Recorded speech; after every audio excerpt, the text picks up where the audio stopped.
Tasty veg biryani చేసేద్దామా?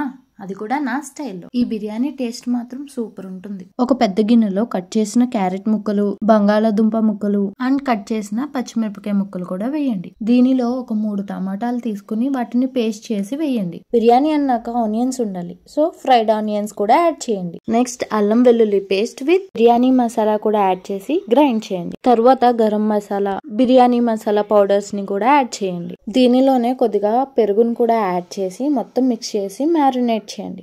దీనిలో మీకు మిల్ మేకర్ కావాలంటే మిల్ మేకర్ కూడా యాడ్ చేయండి. 15 మినిట్స్ తర్వాత ఇది కుక్ చేయాలి.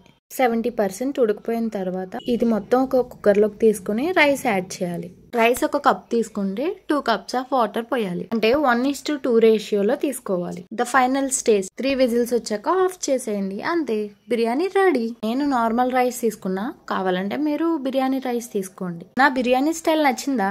అయితే ఇంకేంటి, లైక్ చేసి షేర్ చేయండి. మీరు కూడా ట్రై చేయండి.